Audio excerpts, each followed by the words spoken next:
the early morning hours of October 28, 1994, a Seattle Times newspaper delivery person called 911 when he saw a woman's body at the end of 55th Street, a remote dead-end street in Renton, Washington. When the officers arrived, they found a woman and young boy lying in the middle of the road next to a car, both shot to death. The bodies belonged to 23-year-old Stacy Ann Falcon-Dewey and her 3-year-old son, Jacob Dewey. Investigators recovered 5 38mm cartridge casings from the scene, 3 near the bodies and 2 inside of the 1984 Buick Century, which belonged to Stacy. Police say there was a struggle at the scene based on evidence collected, and Stacy had been sexually assaulted. Some of the contents of Stacy's purse were strewn about the vehicle, including her wallet. Several items had also been thrown out of the passenger side door onto the street, including buttons from Stacy's shirt, her shoes, the car's floor mat, and packaging tape which was used during the crime.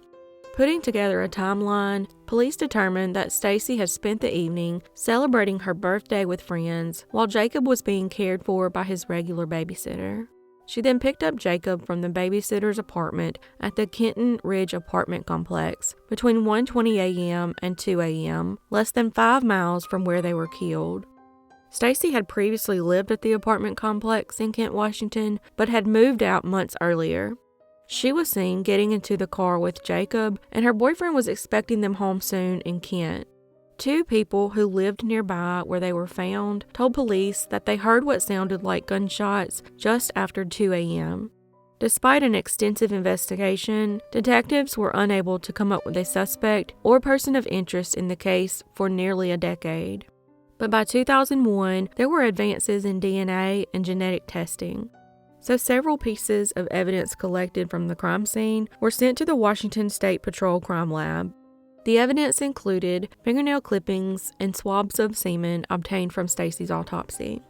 In 2002, this DNA evidence was matched to Jerome Frank Jones. Shockingly, Stacy and Jacob's murder case then slipped through the cracks and remained officially unsolved for the next 16 years. When DNA was matched to Jones in 2002, the cold case detective presented the evidence to prosecutors for charges. Once it was realized that Jones was already behind bars and would be there for a long period of time, they decided to hold off. Then 16 years later, the case became the subject of a Seattle Times series titled In the Dark, which told of how the case, although seemingly solved, was neglected for years with Jones not being charged. Stacy's mother didn't even officially learn about the DNA tying Jones to her daughter's and grandson's murders until March 2019, 25 years after their murders. Even then, she only heard about it from a Seattle Times reporter, not law enforcement. Jones was already serving a 56-year sentence for murdering 30-year-old businessman Gregory Hebden in Irvine, California, just 5 months after the murders of Stacy and Jacob. He has an extensive criminal record for felony assaults, robbery, drug possession, and the murder in California. Once known as Rome Dog, he grew up near Compton, California, and was part of the Crips gang in the 80s and 90s. His first conviction was for crack possession in 1993 in Washington. While in custody for the murder of Mr. Hebden, he brutally assaulted a corrections officer and was convicted of 2 felony assaults and felony weapon possession. He is currently eligible for parole in 2030, but if he's convicted of Stacy and Jacob's murders, he will most likely receive life in prison. Investigators flew to California to interview Jones in prison. He confirmed he lived near Renton, Washington from 1994 to 1995, but denied ever meeting or knowing Stacy. Investigators said they then confirmed that Jones had lived at the Kenton Ridge apartment complex at the same time as Stacy and Jacob, and that he was in the area on the night of their murders. In December 2021, new investigators learned that Jones's DNA matched samples found on the jacket that little Jacob was wearing when he was killed. 27 years after their lives were taken by yet another waste of space, he was finally charged with 2 counts of first-degree aggravated murder in February 2022. Jones is scheduled to appear for arraignment on February 28th at the Moline Regional Justice Center in Kent, Washington.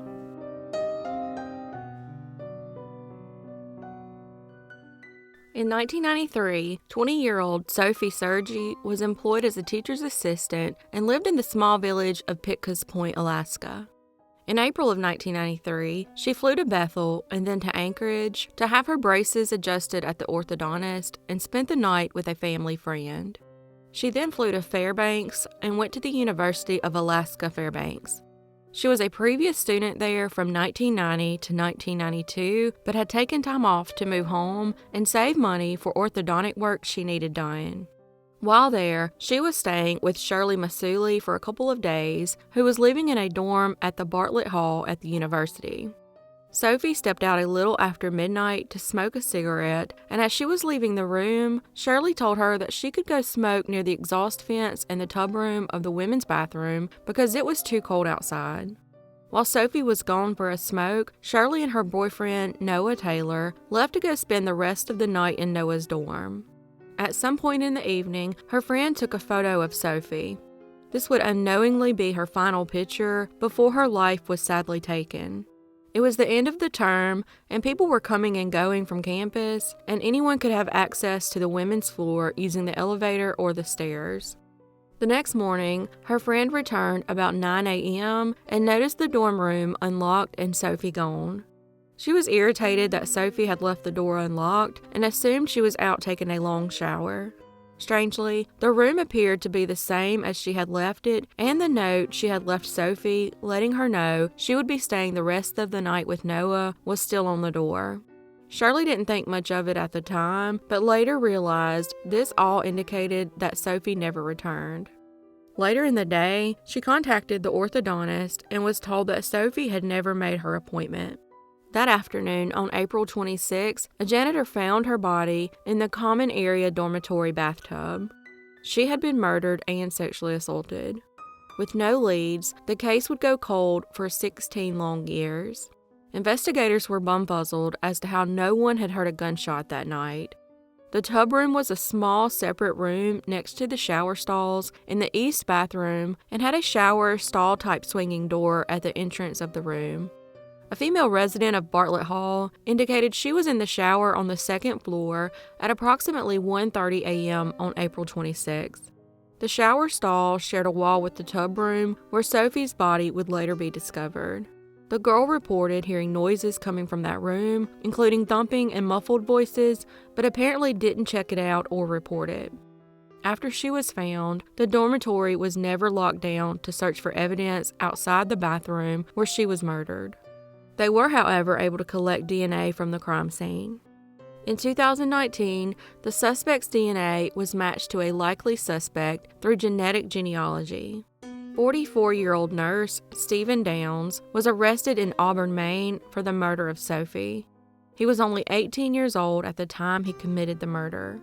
Downs was not identified as a suspect until authorities discovered a DNA match with his aunt, who had uploaded a sample to a commercial online genealogy database. Investigators then obtained a sample of Downs' DNA when they executed a search warrant at his home in Auburn, Maine on February 14, 2019. The sample matched the DNA taken from the crime scene. Downs was a freshman at the university in 1993 and lived in the same dorm where Sophie was killed, but lived on one of the male floors.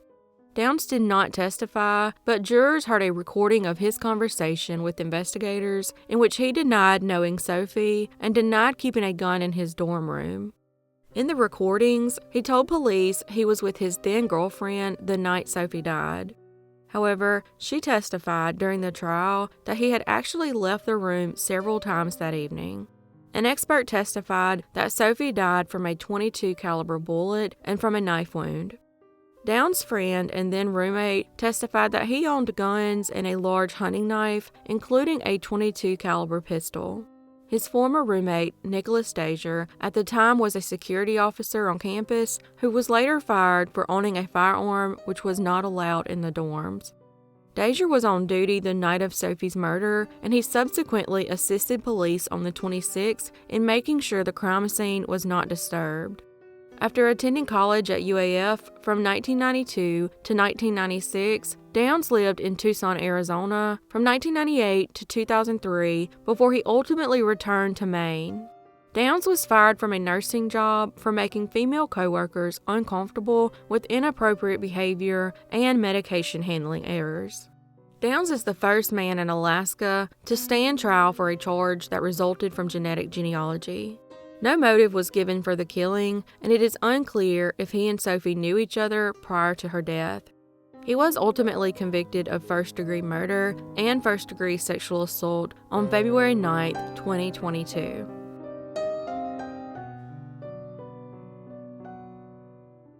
Jessica Suzanne Gutierrez, who went by Jessie, was born December 3, 1981, to Deborah and David Gutierrez. In 1983, when Jessie was 2 years old, her parents would divorce. At the age of 4, Jessie lived with her mother and 8-year-old brother and shared a bedroom with her 2 sisters in their mobile home in the Edmond community in Lexington, South Carolina. Jessie's mother, Deborah, awoke the morning of June 6, 1986, to find her daughter missing from the bed where she normally slept with her 2 sisters, ages 6 and 10. She asked her other children if they knew where Jessie was, but they did not. The front door was unlocked, which had previously been bolted the night before. She checked the yard and then called family to help her search for Jessie in the surrounding woods around the home. One thing that always stood out was something Jessie's 6-year-old sister Rebecca had said to their mother. The man with the magic hat and the beard had taken Jessie.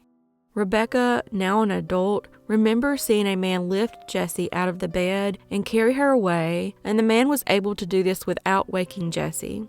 Rebecca was lying right next to Jessie, but had been too frightened to tell anyone until the next morning when Jessie was discovered missing. Investigators later determined that someone had entered the family's mobile home sometime between midnight and 7:30 a.m. The abductor had removed the window screen and curtains from a living room window and climbed inside. The kidnapper then left with her through the front door. Authorities searched by land and by air for little Jessie but never found her. Deborah initially blamed her ex-boyfriend because she had broken up with him a few days before, but he said he had no idea where Jessie was. The man was repeatedly questioned by police but never charged. Authorities tried to locate Jessie's father, and he was last known to be living in Mexico City. However, he was ruled out as a suspect in the case, as he had been living in California at the time of her abduction. A family acquaintance, Thomas McDowell of West Columbia, was suspected because a lone fingerprint of his was found on Jessie's bedroom window. Deborah told detectives she cleaned the windows of the home every night, and the only fingerprint found belonged to McDowell. The print was matched to McDowell 10 weeks after the kidnapping because his fingerprints were put on file when he was convicted of breaking into a woman's home and sexually assaulting her in North Carolina. In 1987, McDowell would be sentenced to 10 years in prison on a rape charge. Deborah also found fibers in an abandoned car that were linked to her daughter, a car which had been connected to McDowell. In 1987, McDowell allegedly told a cellmate that he had kidnapped a girl in Lexington County and buried her body in a landfill in that same county. He mentioned that he was wearing a tall cowboy hat at the time of the kidnapping, which might explain the magic hat that Rebecca had mentioned. His cellmate told authorities about his statements, and when police confronted McDowell, he offered to confess if he got immunity from prosecution for the crime. Immunity was denied, and McDowell did not speak any further on the subject. Deputies searched the landfill, but Jessie's body was never found. Finally, 35 years later, on January 6, 2022, 61-year-old Thomas Eric McDowell was arrested from his home on 842 North White Street in Wake Forest, North Carolina, and charged with Jessie's murder. His older brother, Charles McDowell, was sent to California's death row in 1984 for murder as well. Lexington County authorities did not give details of any new evidence against McDowell that may have led to his arrest. For 35 years, Jessie's mother has fought tooth and nail to find justice for her daughter, and while she faced many hurdles, she never gave up the fight for her daughter. Sadly, her body has not been found, but the evil, heartless bastard, Thomas McDowell, will finally spend the rest of his life behind bars.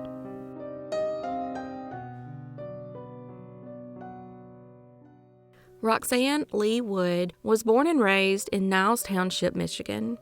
At the age of 30, she worked in the customer service department of Automated Molded Plastics Company in South Bend, Indiana. On February 20th, 1987, Roxanne and her husband Terry spent the evening at a bar called H.I.'s Old Town Saloon in downtown Niles where they lived. Today, that bar is known as The Rage. They then went to the now-defunct White's Bowling Lanes on 11th Street, which is now Martin Supermarket. Roxanne left the bowling alley around midnight, and Terry was about 45 minutes behind her as they had taken separate vehicles. When he arrived to the couple's home on Tam O'Shanter Lane, just south of Niles Township, he found a horrible scene. His wife was on the kitchen floor and had been murdered and possibly sexually assaulted. For the next 35 years, Terry remained a suspect in his wife's murder, but he was never arrested because the DNA at the scene didn't match him. Authorities would find the sheath of the knife, but the weapon itself was never recovered. Divers spent hours searching for the knife in Brandywine Creek near the crime scene, but was never able to find anything. In 2020, investigators reopened the case, and by February of 2021, 34 years after the murder, investigators had received a tip from a credible and very reliable source that one man in particular should be looked into. A year later, in February 2022, 67-year-old Patrick Gillum was arrested at his home on East Bowman Street in South Bend, Indiana, and charged with Roxanne's murder. While authorities initially withheld the evidence that led to Gillum's arrest, it has since been revealed that his DNA was obtained from a discarded cigarette and matched DNA found on Roxanne at the crime scene. Upon further investigation, it was determined that he was in the area when she was killed and only lived about 10 miles south of Niles at the time. When she was murdered, Gillum was out on parole for burglary and criminal deviant conduct and had been released only 6 months prior. Thankfully, he is now behind bars, and Roxanne's family finally has some closure.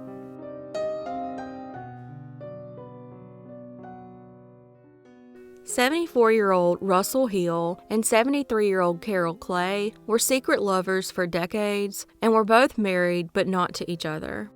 In March 2020, Russell left his home in Druin and picked Carol up from her home in Pakenham, Australia, and the pair headed to go camping in the Victoria High Country.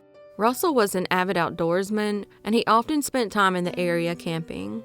Miss Clay, a former Victorian Country Women's Association president, told friends she was heading out of town and was expected to return home on March 28th or 29th.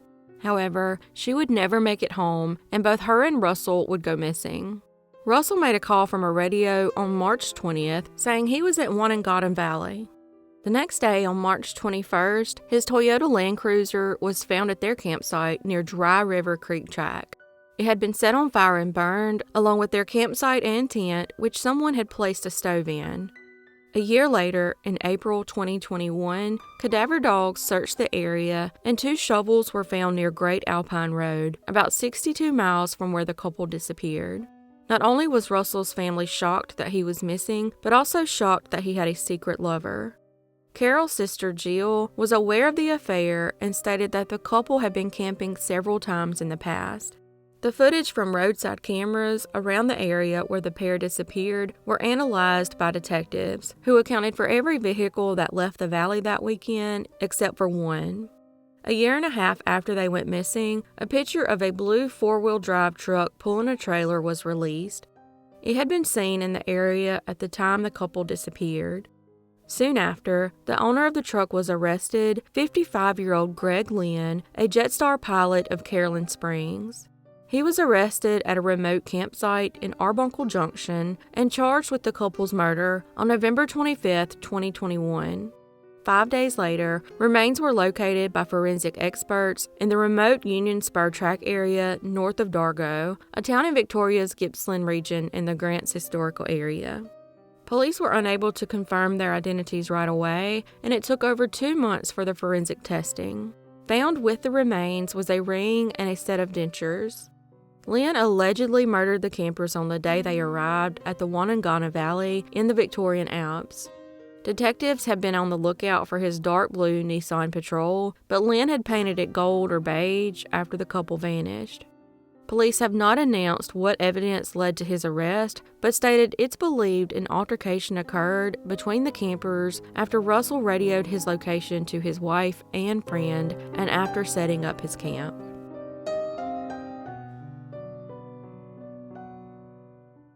At the age of 21, Mary Jane Thompson was an aspiring model and worked at a florist shop and a restaurant in Dallas, Texas. She had previously lived in Houston and Los Angeles, but moved to Dallas about 6 months before her untimely death in February 1984. On February 11, 1984, she was taking a bus to the Trinity Medical Clinic before she was tragically murdered. Turns out the clinic wasn't even open that day. 2 days later, her body was found behind a warehouse in the 2300 block of Irving Boulevard in the Stemmons corridor. She had been strangled and sexually assaulted. With no leads, the case would go cold, but in 2009 was reopened. After being reopened, investigators would have the swabs from the autopsy sent off for DNA testing. A male DNA profile was identified, but it never matched to any suspects, and once again the case went cold. In 2018, the case was once again reopened by Dallas Police cold case homicide detective No Camacho, who worked with a team from the Dallas County DA Sexual Assault Kit Initiative. 2 years later, in 2020, the FBI would join the task force and the case would be submitted for forensic genetic genealogy research. Eventually, a possible suspect was identified. In February 2022, DNA testing confirmed the match, and investigators were able to arrest 60-year-old Edward Morgan of Dallas and charge him with the murder. Mary's sister Selena and other family members were all very thankful that her killer has finally been captured and is finally behind bars.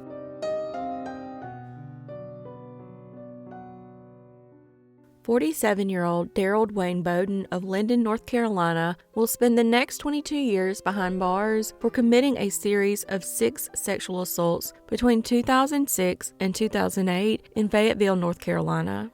Before DNA connected him to the crimes, he was dubbed the Ramsey Street Rapist because all of the crimes occurred on or near Ramsey Street in Fayetteville.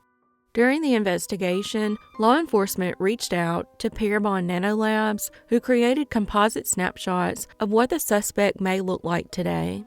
The snapshots were created using DNA left behind at 3 of the crime scenes and by using descriptions given by victims of his. A judge ordered police to extract his DNA, and it was a match. Throughout 2006, a woman reported being assaulted at the Village at Carver Falls at Ramsey Street and Carver Falls Road. Then, a 23-year-old woman was assaulted after a man grabbed her from behind while she was jogging and training for a marathon in the area of Ramsey Street and Oates Drive. After assaulting her in the woods, he had the audacity to ask for her name and what she would be doing later. Throughout 2007, a 44-year-old woman living in Kings Grant condominiums on Bubble Creek Court reported that she was assaulted by a man who broke into her residence. A 15-year-old living in the Village at Carver Falls was assaulted in her home by an intruder that entered the window while she was home alone. Her bedsheets had cartoon characters on it, but even that didn't deter him. She later dropped out of high school, became involved in an abusive relationship, and began to self-harm because she hated her body for not fighting hard enough against her attacker. By her early 20s, she no longer wanted to live. But now at the age of 30, she's happily married and on the dean's list at college. A 21-year-old student at Methodist University living in the Heather Ridge apartments on Ramsey Street between Kinlaw and Carver's Fall Roads reported being assaulted by a man who broke into her apartment. Her 2 friends were asleep in another room, and he told her if she wasn't quiet, they would get it too. He asked her too what she'd be doing later. Because there were roommates, Bowden led her out of the sliding glass doors and into a field where he sexually assaulted her. He assaulted her again on her patio before telling her to go back inside and lay on the couch. He warned her he would know if she didn't because he could see her through the sliding glass doors. Before leaving, he took her keys, cell phone, and purse. Then in January 2008, a 29-year-old woman said she was sexually assaulted by a man who broke into her home in the Kings Grant condominiums while her husband was on a military deployment. There was no DNA, but the suspect had the same MO. Bowden is also accused of stealing property from some of the women. He attended Pine Forest High School and grew up in the Linden area. In 1993, at the age of 19, Bowden was sentenced to 8 years in prison for breaking into vehicles and larceny. He was given a suspended sentence, but violated his probation and was incarcerated. He only spent 6 months in prison, where he earned his GED and a swastika tattoo. Since 1992, Bowden has been charged with numerous offenses, but nearly all of them were dismissed. In 2009, he was charged with a peeping Tom offense before the General Assembly enacted a law requiring DNA samples to be taken from those arrested on certain charges. In 2014, he was in court for a felony, but not convicted, so no DNA was collected. Records show more than 70 criminal filings against him since his 1998 release from prison. At the time of his arrest, Bowden was living at the 500 block of Palestine Road in Linden, was a father of 6, and working in the heating and air conditioning business. He took a plea deal and pleaded guilty to 24 charges of rape, 6 counts of first-degree kidnapping, 5 counts of first-degree burglary, 2 counts of larceny, 2 counts of possession of stolen goods, first-degree statutory rape, and indecent liberties with a child. In exchange for the plea, redundant charges were dismissed. His friends and parents stated that they were shocked and don't believe he is capable of committing these crimes. He took a plea deal on February 11, 2022, and will spend at least 22 years in prison and a maximum of 29, with credit for time served since his arrest in August 2018. Judge Ammons denied Bowden's request that he be considered for work release and said that he would even request that Bowden not be a candidate for early release, and ordered the women's testimony be transcribed to share with any parole board. 5 of the 6 women were present on the first row in court to see this horrible person sentenced. Police are asking anyone who believes they may have been a victim or who knows someone they believe to have been a victim of Bowden's to come forward and talk with detectives.